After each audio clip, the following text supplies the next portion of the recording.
Well, we're in part 3 of this series, Brave, and on this journey that we're on together, we're focusing in on our relationships, specifically the relationships closest to you, closest to me, our friendship circles, our family circles, our immediate family circle. And here's what we all know: the closer the relationship to us, to you, to me, the greater the joy, the greater the life-giving relationship we experience. And when there's a divide between those relationships, the greater the hurt, the greater the pain, the greater the distance that's created.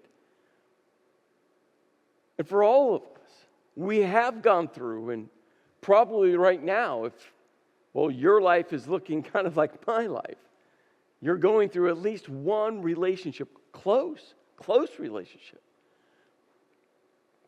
that is causing some pain. And in this series, we're following along in the storyline of a guy named Joseph. And Joseph was raised in an extremely dysfunctional family. What we saw, specifically in part 1, right? Joseph did some things to create a mess relationally. Last week, his brothers did a whole bunch to create a mess relationally. And where we paused in the story, was right here, that the Lord was with Joseph so that he prospered, and he lived in the house of his Egyptian master. His name was Potiphar. Now, the key word there is prospered, so let's just put it right there, because I want you to stay focused on that word prospered. Okay, got it? Well, the next thought right after this is what we're told in verse 3. When his master saw, Potiphar saw that the Lord was with him, key word, with him, and that the Lord gave him success in everything he did. Now let's take the word success and put it right underneath prospered. It's an amazing insight. Joseph prospering, Joseph experiencing success. But if you were part of part 2 last week, you know this part of the story. Joseph's brothers betrayed him. I mean, they really betrayed him. They plotted at first to kill him, and then they plotted to sell him into slavery, which they did. He was enslaved by the Ishmaelites, the Midianites, and taken to Egypt. And then he was sold a second time to Potiphar, which means he was enslaved a second time, now to Potiphar. And Joseph's entire life was severed. I mean, severed from his relationship with his dad, severed from his relationship with his brothers, severed from his home. I mean, he probably never been to Egypt before. He didn't know their culture. He didn't know their language. He didn't know their customs. And now he's living in this foreign land, severed from his coat of many colors that his dad had given him, severed from, his dreams, severed. But yet, we're told that he prospered and he experienced success. Do you feel the tension in this story? Do you feel the tension within these relationships? Do you see how messy life is for Joseph? But here's what we all know. We've gone through messes like this as well. Maybe you're in one right now.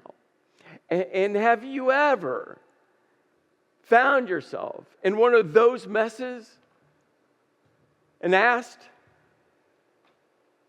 have you ever experienced a season of life where you wanted to tap out? Have you ever asked yourself, have you ever asked God, God, I just want to tap out. I'm just done. The mess is too great. The divide is too wide. The pain is too pressurized. I mean, you're just at that place in that relationship where you're like, God, I'm throwing in the towel. I'm tapping out. This is way too much. I mean, maybe it's a friendship relationship where you just want to tap out the friendship. Maybe it's a longtime friend, someone that was in the inner circle, and now you're just like, I want to tap out. Do Do you want to tap out with a family relationship? Maybe it's an adult child, and you're just tired of their mess. You're tired of them making unwise decisions. Maybe it's a spouse. You're trying to save the marriage, and they don't want to save it. Do you want to tap out of a job? I'm not talking about the grass is always greener and you're always looking for another job because every manager you worked for is stupid. Now, I'm not talking about if that's you. I'm not talking that situation. I'm talking about that job you've given everything to, and you're just done. You're done trying to give your all to someone who doesn't really want to, have you give your all. You're done with the lies. You're done with the shady deals. You've tried everything. You want to tap out. Have you ever wanted to tap out with church? It's real, isn't it? Why? Because church isn't a building. It's a relationship. And here's what's real for me. And this is not for you to feel bad for me at all. I'm just telling you what's real for me. This is my complicated relational life. My job is the church, which is relationships. Friendships. All three of those are interconnected. And, oh, by the way, my family is part of the church. My entire life is layered together. And I, many times, have wanted to tap out. I've told God this. Hey, God, gave my best, gave my all. I've served you faithfully. Just put me out to pasture.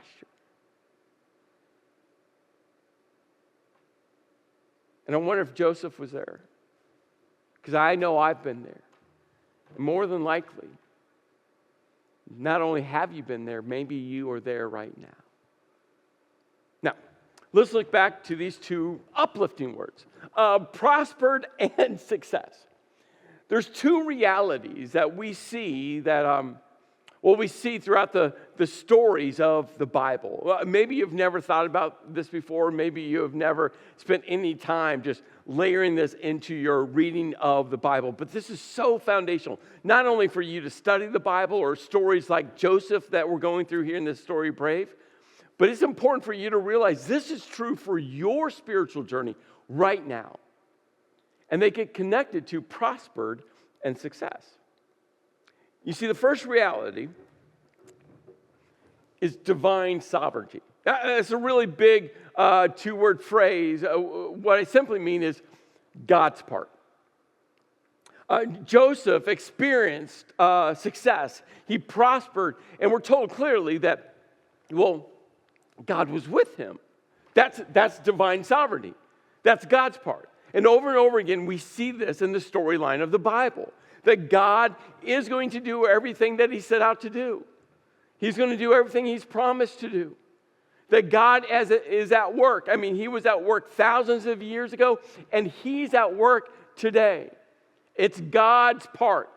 And again, Joseph experienced success, and he prospered. Why? Because God was with him. And this "and" is so important for your life, for my life, and for, Joseph. The second part, it's human responsibility. Joseph showed up. He worked hard. He showed up to work early. He did the little details. He went the extra mile. He treated Potiphar, his boss, his master, with kindness and respect. He did his part as God did his part. And as we make our way through this story, and in fact, the rest of the story of Joseph, I just want you to look at both of these together and when it comes to your life. Because God wants to do what he's going to do, but he also allows us to do. And sometimes God just kind of sits on the sidelines until we decide to join him. Sometimes God decides to take the long road around. Why? Because we're just doing our own thing. I mean, ask the Israelites. He waited 40 years to finally get them to the promised land. Why? Because Well, God was going to do what he was going to do. He finally got them to the promised land. He just waited. He's patient 40 years until they realized their responsibility. And you're going to see this take place in this next part of the story and beyond. Now, in the series, we're looking at 5 very specific actions that create divides, that create pain, that create hurt, that create shrapnel in relationships. Last week, part 2, we looked at betrayal. And today, I'm going to give you the next one right up front. It's resentment. And I'm giving you this one now because betrayal is like a sledgehammer. It just smacks you in the forehead. You know it's there when you think about the story with Joseph and his brothers. I mean, you see betrayal, but resentment is so subtle. It's so quiet. It whispers. Again, betrayal screams at you. I can't believe that you would. But resentment, it's just that little voice in our mind. It's that little voice stirring our emotions. And what is it saying? Well, I think this kind of classic definition of resentment gets us there, of what it says to us. Resentment is a complex negative emotion characterized by feelings of anger, bitterness, and indignation, often arising from, and this is it, perceived unfair treatment or injustice. You see, resentment whispers, that's not fair. You didn't deserve that. Why did they do that to you? You're so nice. You're so trusting. You were so why did they? And so as we look at this next part of the story, I just want you to look for the subtle voice of resentment that just possibly surfaced within Joseph. Remember verse 2, we're told that Joseph prospered. Verse 3, we were told that he experienced success. And then we get to verse 4, and this is what the storyteller tells us, that Joseph found favor in his eyes because of his attendant. Man, he found favor. I mean, this list is growing and building, and the storyteller's not done yet. Potiphar put him in charge of his household, and he entrusted to his care everything he owned. And from the time he put him in charge of the household and all that he owned, the Lord blessed the household of the Egyptian because of Joseph. I mean, there was a blessing that got laid upon Potiphar because Joseph got up early. Joseph worked hard. Joseph was trustworthy. Joseph delivered. Joseph did his part. And God did his by blessing all that Potiphar owned. And the blessing of the Lord was on everything Potiphar had, both in the house and in the field. So Potiphar left everything he had in Joseph's care, with Joseph in charge. He did not concern himself with anything except the food he ate. Now, this is quite remarkable in the story. I mean, it doesn't get rid of the hurt from betrayal. It doesn't get rid of everything Joseph has just gone through, everything that has just been severed in his life. It doesn't just dismiss it all. But Joseph had to kind of start feeling like, okay, in the midst of all this bad, I'm seeing some good come to the surface as he sees God do what only God can do, and as Joseph makes the best of a bad situation.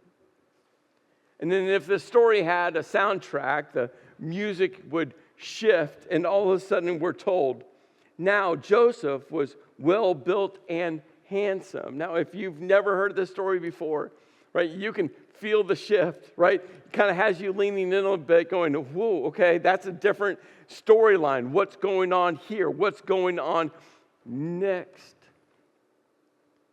He's well built and handsome, and after a while, his master's wife took notice of Joseph. Now again, if you've never read this story, or maybe it's been years since you read this story, or maybe you read it once and you don't remember it, at this point, I'm just telling you, you all know what comes next. He's well built. He's handsome. And the master's wife sees him, takes notice of him, and then all of a sudden one day says, come to bed with me. Now this is clear. This is direct. It's not like one of those moments where Joseph could stand there going, oh, I think I misunderstood you. I think I misheard you. What did you really say? I mean, this was right smack dab. I mean, she smacks him between the eyes and is so clear, so direct in what she wants from Joseph. And immediately, Joseph refused. And he goes, with me in charge, he told her. My master does not concern himself with anything in the house. Everything he owns, he has entrusted into my care. No one is greater in this house than I am. My master has withheld nothing from me except you, because you are his wife. I mean, I think this is like one of those deafening silent moments where Joseph just allowed it to linger as he stares at her in the eyes. It's like, hey, remember, you're married, and not to me, to my boss. Hey, you're married. This should never be happening. But Joseph doesn't stop there. He goes, how then could I do such a wicked thing and sin against God? I mean, I have no idea if Potiphar's wife had any type of understanding of Joseph's God. But all of a sudden he goes, but I'm not going to sin against my God.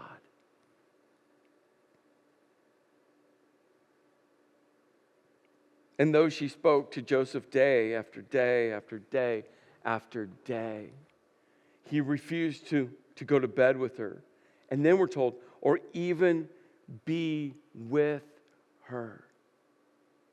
I think he looked for every moment not to be in the same space, in the same room as her. I think he looked for every moment to bring in another servant. Remember, Joseph was in charge of everything. I think he brought in other servants and just said, no, you go talk to her. No, you help her with her bags. No, you help her in the kitchen. No, you help her.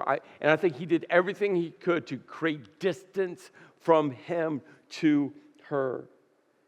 And one day, he went into the house to attend to his duties, and none of the household servants were inside. She caught him by his cloak and said, hey, come to bed with me. But he left his cloak in her hand and ran out of the house. Joseph did everything right. Everything right. Think about it. He checked every box. In fact, this part of the story, I mean, it's a master class on how to engage with sin and get out of sin. It's a master class. I mean, think about what Joseph does. The number one thing, you got to know your no. Joseph right away knew his no.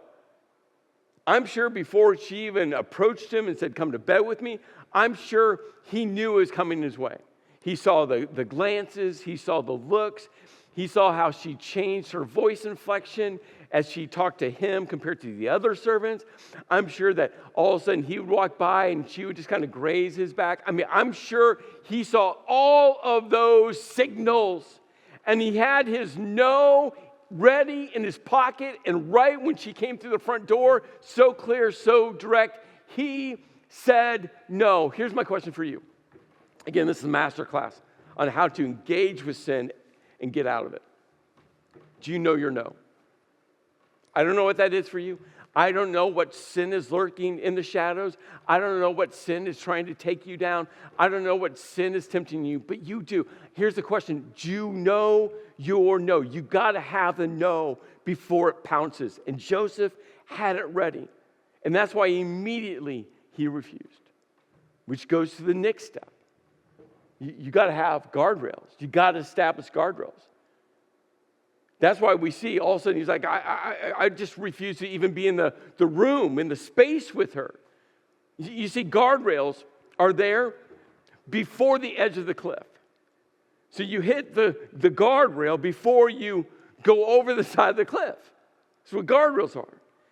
And we all need to have great guardrails in our life. Why? Because there's going to be moments we're tired, we're stressed, we're not thinking, we're not prepared, we didn't see it coming. All of those excuses, and all of a sudden sin is ready to pounce. And the guardrails keep us from going over the edge of the cliff, ruining our lives, ruining other people connected to us, because all of our sin isn't just self-contained within us. Our sin sends shrapnel into everyone else connected to us. And the closer people are to us, right, the more hurt, the more pain. Do you have the right guardrails established?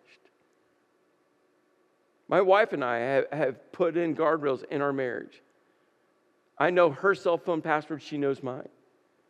We use Find My iPhone. She always knows where I am, and I always know where she is. Always. So there's no secrets. All of our logins for all of our accounts are on one app that has all of our logins. She can get to it. I can get to it. Again, no secrets. Guardrail. It doesn't 100% stop me from doing something stupid, her from doing, no, it doesn't 100% guarantee. But what I'm telling you, those guardrails are massive guardrails to protect our marriage. What guardrails have you put in place? It leads to the third action, run. Sometimes having having the right guardrails just isn't enough. Sometimes you just have to run. And Joseph immediately ran out of the house. Maybe for you right now, maybe you just need to run. Maybe you need to run away from. Maybe you need to run with your spouse to counseling. Maybe you need to run away from another relationship that you're talking a little bit too much to. Maybe you need to run away from something you're watching. Maybe you need to run away from something you're consuming. I don't know what that is, but sometimes the best action is to run. And Joseph runs out of the house. He runs out of the house. And we're told that when she saw that he had left his cloak in her hand and had run out of the house, she called her household servants and said, Look, this Hebrew has been brought in to us and to make sport of us. He came in here to sleep with me, but I screamed. When he heard my scream for help, he left his cloak beside me and ran out of the house. Do you see how close to the truth it is? But a couple of those key facts are so wrong, are so skewed. I mean, she got close to the truth, but she just put all the blame on Joseph. Well, Potiphar's wife waited until he came home from work that day. And when he came home, she had already rehearsed her speech. She did that with the other servants. She gave the same speech to Potiphar. And we're told that when Potiphar, Joseph's master, heard the story, his wife told him, saying, This is how your slave treated me. He burned with anger. And Joseph's master took him and put him in prison, the place where the king's prisoners were confined. And you would have to think, as Joseph sat in prison, he thought to himself, that's not fair. It's not fair. Hey, God, I did everything right. I mean, think about what Joseph has gone through. I mean, we looked at this list earlier, right? I mean, he's gone through a lot in a short amount of time. To add to this list, he's like, no, I told her no. She advanced at me. She came at me. She attacked me. I told her no. I did the right thing. I established guardrails. Hey, God, I did everything I could to avoid her in the house. And then that one day, she got me. And I still, God, did the right thing. I ran from her. Hey, God, it's not fair. You see, this is where resentment starts to set in. When something is unfair, when injustice happens. You see, we've all experienced these moments. When you do the right thing and it doesn't turn out right. So how do we navigate the divide that resentment causes? How do we navigate just spiritually, emotionally, mentally? When all of a sudden we're just sitting there going, this is not fair. I tried to. I gave my all. I'm not talking perfection, but I did everything I could in this relationship.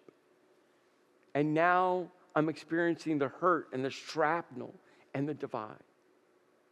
So here's my encouragement for you. In the middle of the bad, and maybe you're in the middle of the bad right now. Maybe you're in the middle of the storm right now, in the middle of the bad. And Joseph was in prison. That was bad.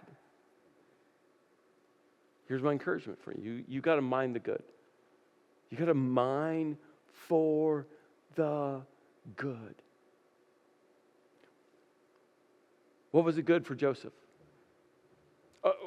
I don't know this answer specifically, but I was thinking about this a lot this week. What good could Joseph mine up as he sat in prison after he did all the right thing, after he got through the little pity party, which is just normal for all of us, the that's not fair pity party? What good do you think Joseph could have mined up?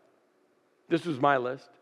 I think one of the good that Joseph mined up was, you know what, I didn't repeat the sexual immorality that his dad Jacob did and that his oldest brother Reuben did.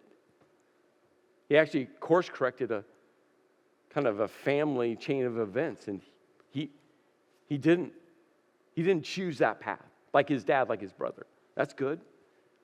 I think another good for Joseph was that he protected a marriage. He protected a marriage. A marriage that Potiphar didn't realize was on the brink of collapse. A marriage where Potiphar's wife was trained to completely collapse the marriage. Joseph cared for that husband and that wife. That's good. Another good was Joseph honored God. He put God first. He's like, I'm not going to sin against God. He put that number one over even probably some of his own human earthly desires. He's like, no, I'm not going to sin against God. That's good. Know your no, guardrails, run, all of that, that's good. There's so much good in the midst of the bad, him sitting in jail, being accused of. You see, one of the go-to actions to help you overcome, to navigate through resentment, you got to practice gratitude. You see, resentment has us always looking back. That's not fair. I did everything right, and you. It keeps us looking back. And gratitude pulls us into the present and moves us into the future. Gratitude says, you know what? No matter how bad it is, I'm going to look for the good things in my life. I think about Genesis chapter 50, verse 20. You intended to harm me, but God intended it for good. That's gratitude. If you're struggling with resentment right now because someone did, I'm just saying, start to write down all the good that God is doing in your life. Where's the good? Mine up the good. Write it down. Stare at it. Focus on it. Read it every morning if you have to. But I promise you, if you pause, gratitude will pull you from looking back at all the things making you so resentful and help you to start to move forward. You see, the story continues, and listen to what we're told. But while Joseph was there in prison, the Lord was with him. He showed him kindness and granted him favor in the eyes of the prison warden. So the warden put Joseph in charge of all those held in the prison, and he was made responsible for all that was done there. And the warden paid no attention to anything under Joseph's care because the Lord was with Joseph and gave him success in whatever he did. Divine sovereignty, God doing what God is so great to do, and human responsibility. Joseph kept his head up, gave his all, gave his best. Was a man to honor God in his actions and in his attitude. So, just maybe what you need to hear today is this. What you're going through, God just might use. What you're going through right now, the bad you're going through. This is why gratitude is so important. This is why understanding your responsibility and God's part is so important. That just maybe what you're going through, and maybe it's not today, and maybe it's not next week, and maybe it's not next month. I don't know when, but I have talked with countless people that have come through a season of bad, and they mined up the good. And all of a sudden, God started to use their bad in their past to help people discover good in their lives now. I've seen it over and over again. So mine up the good. And just expect, have a heart, a position of your spirit to expect God to take all of that bad, hurt, pain, and watch Him use it for good. You see, I think about years later, as Joseph looked at his brothers, and he shared with them words that at some point along this journey, God breathed into his heart. That you intended to harm me, but God intended it for good. You intended to hurt me. You intended to betray me. You intended to lie about me. You intended to, but God took that bad and leverage it for good to accomplish what is being done now, the saving of many lives. I encouraged all of you last week in part 2. In fact, if you were at one of our physical campuses, we handed out those cards. If you didn't get one, grab one today. I encourage all of you just to memorize this verse, to hide God's word on your heart. Allow these words, thousands of years ago, to guide you in your relational journey now. Just pray. Lord, I just ask that you'll be with every single person, the hurt, the pain that they're navigating in a relationship right now. And Lord, I just pray that they'll trust you. Even in the it's not fair moments, even in the I did everything right moments, that God, you can use all of our bad for your good. Lord, may we mine up the good and focus what you are doing and how you're doing it. God, we trust that you are going to do your part. And God, may we do ours. In your name I pray. Amen.